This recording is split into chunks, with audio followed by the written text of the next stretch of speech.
Hello, Max here again. Today I'm going to be covering 12 optimizations for Google Ads, how to optimize your Google Ads account.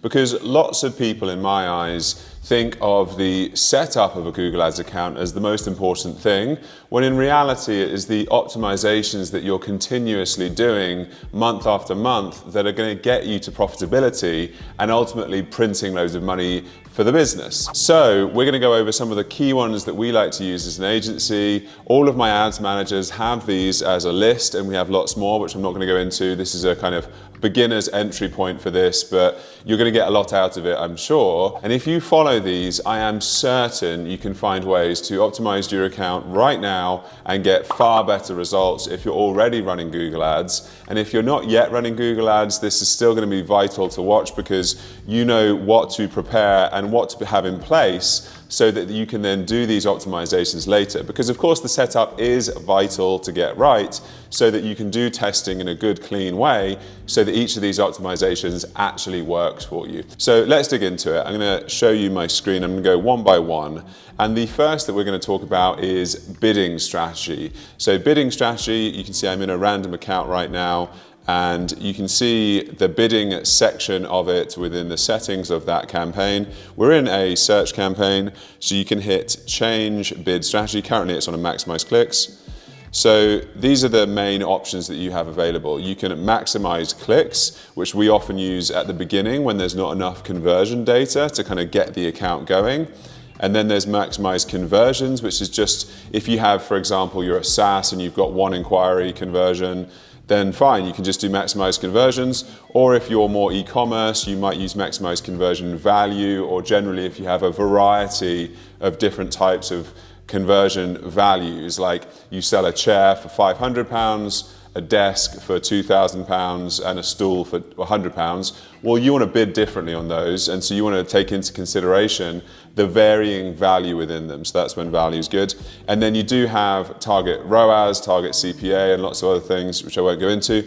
But really you want to be looking at this for your optimization to say, maybe you started with maximize clicks to kind of get the account going, but after 30 or 40 days 30 days have gone past, and you've had 30 to 40 conversions within that 30-day period, well then you might have enough data at this point to switch to a maximize conversions bidding strategy. Or the other way around, maybe you were getting 40 to 50 conversions a month, but then you're going into a quiet period, and so the conversions drop down to 20, and then everything starts to go really badly for you. Well, that could be because you don't have enough conversion data anymore, so you might need to switch back to maximize clicks or some other kind of bidding strategy to solve this. So this is a really great optimization to be watching out for, which people often forget. They kind of just set conversions and think that's the end of it.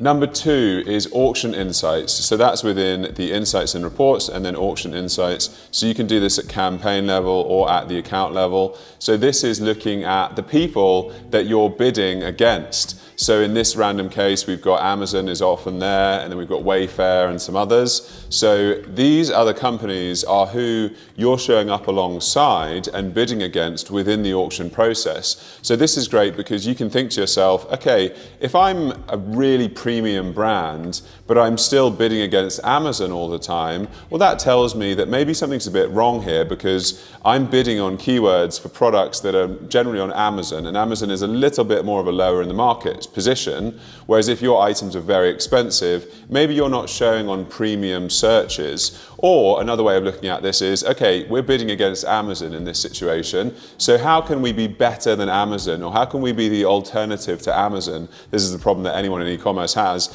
And so you want to be focusing on those added values, like say sustainability or something else, like the brand behind the company, which Amazon can't do. Amazon is a soulless big organization, so you try and bid, you show your ads in a way that's going to beat Amazon at their own game, basically.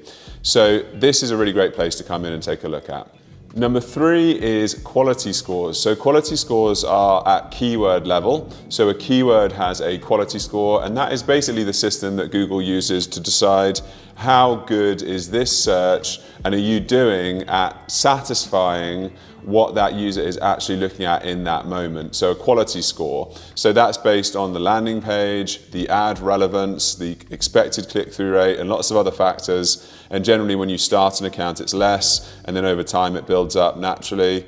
So what you want to be trying to do is looking at the landing page experience, the ad relevance, etc. And you want to get these to be above average, obviously. So you can see in this situation, we've got some 8s, we've got some 6s, we've also got some 3s and 4s.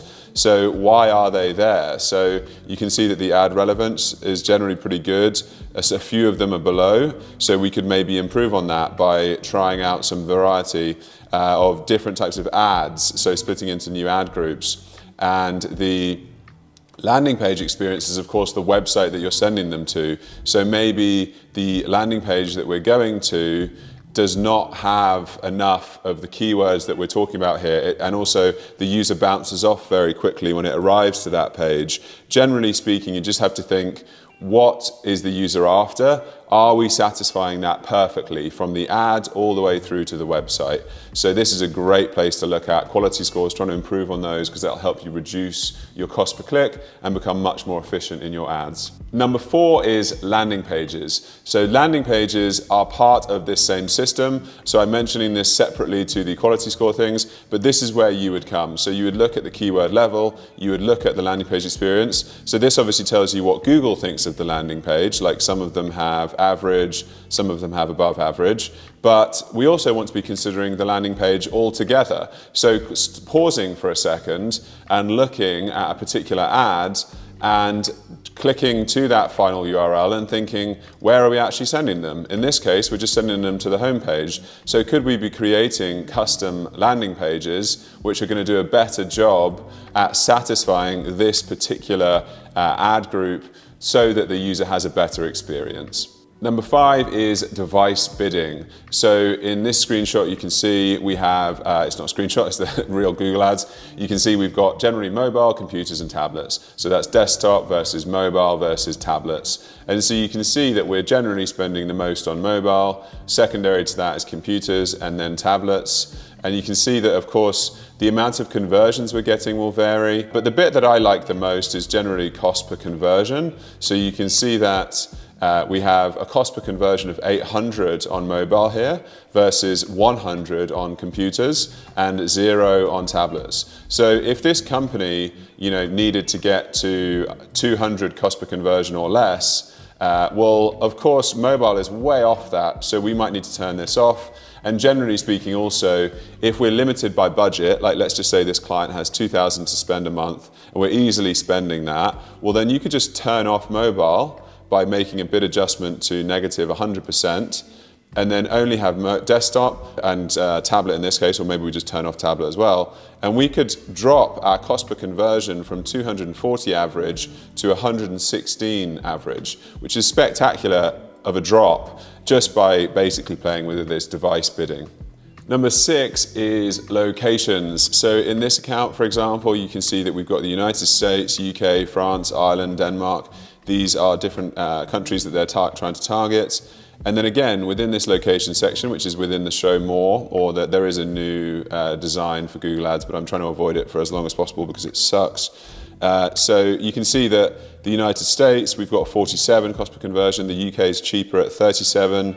France a bit more, etc. And then Denmark's nothing yet. So in this scenario, you always want to make sure there's enough clicks to make these decisions, but you could, if we're really, say, struggling for results, maybe they're not profitable at all right now, you may even want to turn off the US because it is actually more expensive than any of the other countries. Although this is for free trials, so this might be that they're getting more purchases, but either way, that's good to consider.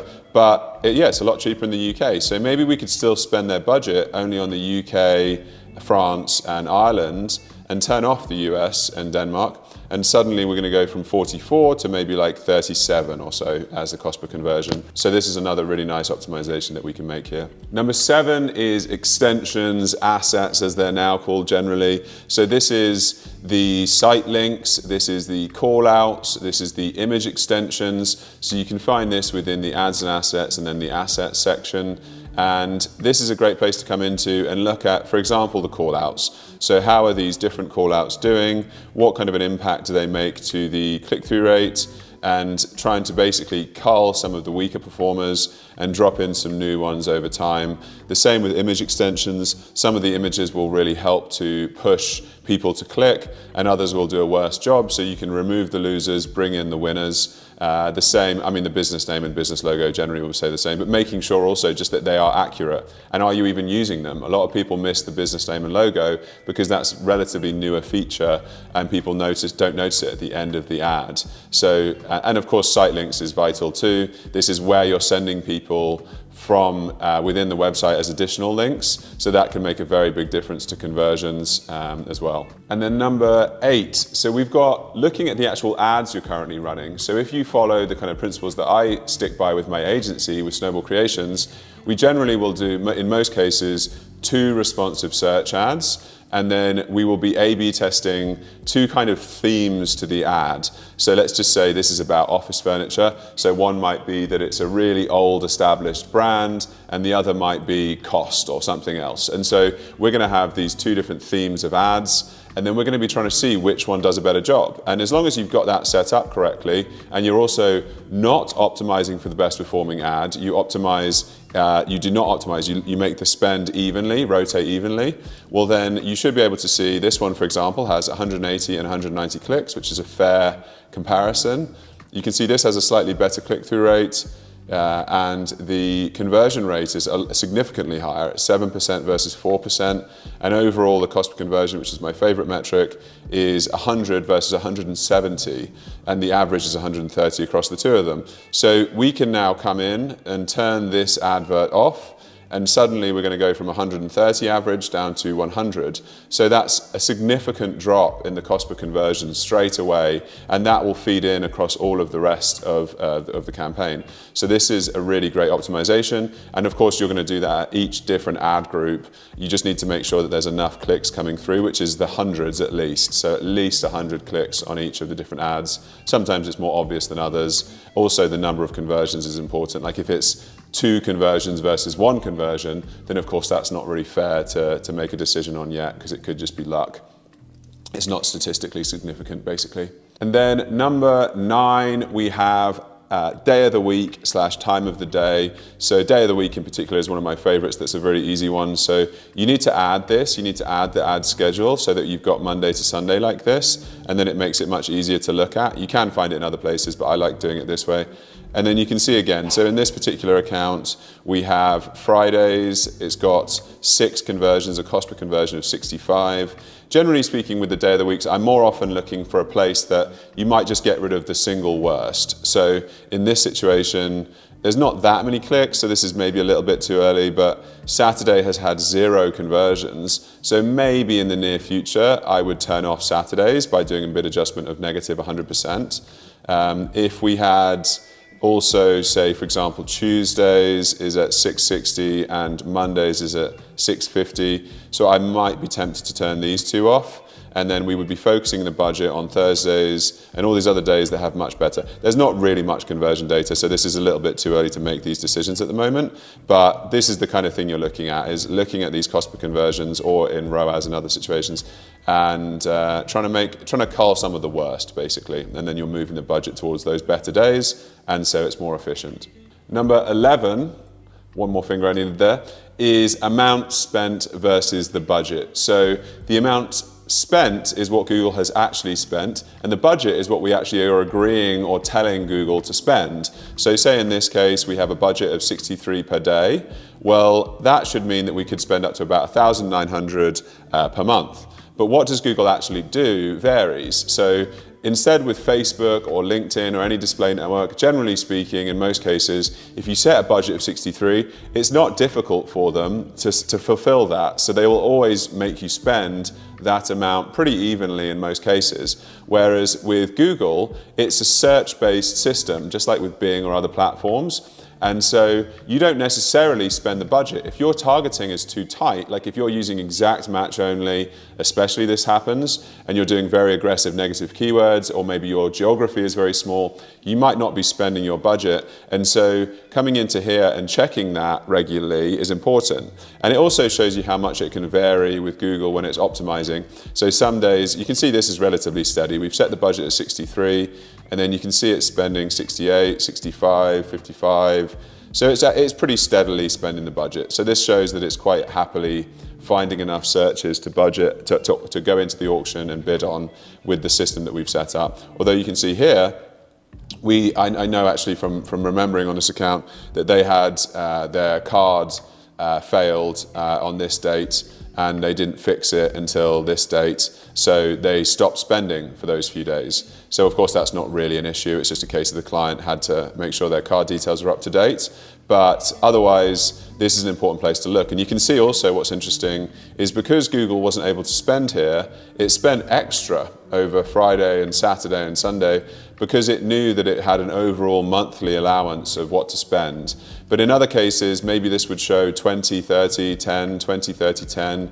So you're underspending your budget. And so this is a great moment to be adjusting that, maybe broadening your targeting a bit, or just moving that budget somewhere else, or whatever else you might choose to do to fix that. And last, number 12 is conversion tracking. So people think that they've kind of just done their conversion tracking and that's that, but it's really important to pause and look at this consistently and regularly. So the first thing I'd come into conversions, which is in tools and settings and then conversions. And then I like to hit view all conversion actions. This is just an easier way to look at it in a nice spreadsheet. So you want to be coming in and checking, firstly, do they all look like they're working correctly? Do they all have the correct action optimization? So are they, whether they're primary or secondary, do they have the click-through set correctly? Is it once or every? That should make sense. You know, we should make sure it's once or every in the right way. Is there a conversion value set? So say, for example, here, there is no conversion value. So we've had 2, but there was 0 conversion value. So that tells me that that's not set yet. So we want to have conversion value and all of these things set correctly. Plus, you just want to pause, go look at the website and think to yourself, how has the website maybe changed? Or is there things that we're not yet tracking? Because let's just say you're a B2B business or a B2C business, you're trying to make sales or inquiries into a contact form or purchases on a product. But maybe you've also got an email address at the bottom of the website, or you've got a phone number in the header, and people might be using those a lot more than you realize. And you should be tracking that. If Google Ads is sending you loads of people who are calling you to maybe make purchases over a phone call, or they're emailing you instead of the contact form, because maybe the contact form is difficult and awkward, well, you need to know that, and you need to know which ad groups are doing that too. So you want to be adding to your conversion tracking all the time, trying to find any new way to collect more information on what those customers are doing when they come into your website. So conversion tracking is really vital to get right if you're optimizing your account. So there we have it. That was 12 different optimizations or things to be checking in on with your Google Ads account. If you follow these, I am certain you're going to see some spectacular improvements on your results. There's these, and we have endless more as an agency that we look into, but I'm going to stop it here for today. If you would like more, then please do leave a comment and I'm happy to do it. If you'd like some more professional help, then we are an agency that does that for you. And otherwise, maybe what else should I be covering for you within this channel, whether it's Google Ads, marketing more broadly? What else would you like to hear about? Business, startups, entrepreneurship, Facebook ads, LinkedIn ads, any of these topics, I love to talk about them. I hope this has been useful for you, and I hope you subscribe as well so that I get to see you in the next one of these. We do them every single week. And otherwise I wish you luck on this journey of Google Ads if that's your jam, and I will see you in the next one.